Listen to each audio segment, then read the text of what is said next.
ప్రజా మద్దతుతోనే బరిలో ఉన్నానని, ఈ ఎన్నికలలో తనదే ప్రొద్దుటూరులో గెలుపని మాజీ ఎమ్మెల్యే నంద్యాల వరదరాజులరెడ్డి ధీమా వ్యక్తం చేశారు.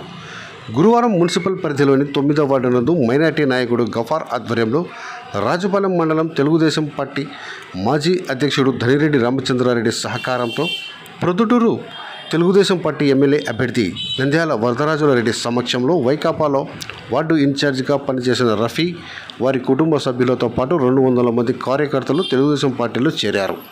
వారందరికీ పార్టీ కండువాలు వేసి అభ్యర్థి వరదరాజులరెడ్డి, మాజీ మున్సిపల్ ఆసం రఘురామరెడ్డి, మాజీ ఎంపీపీ నంద్యాల రాఘవరెడ్డి పార్టీలోకి ఆహ్వానించారు. అనంతరం పార్టీలో చేరిన నాయకుడు రఫీ మాట్లాడుతూ, వైసీపీ పార్టీ కోసం ఎంతో కష్టపడ్డానని, అయినా తగిన గౌరవం అక్కడ లేదని, స్థానిక నాయకత్వం బాగాలేక తెలుగుదేశం పార్టీలో చేరానని, గతంలో వరదరాజులరెడ్డి పాలన చూశామని, ప్రొద్దుటూరులో అభివృద్ధి జరగాలన్నా, శాంతి భద్రతలు ఉండాలన్నా వరదరాజులరెడ్డి ఎమ్మెల్యేగా ఉండాలని, వార్డులో కష్టపడి పనిచేసి ఎమ్మెల్యేగా పెద్ద ఆయనను గెలిపించుకుంటామని చెప్పారు.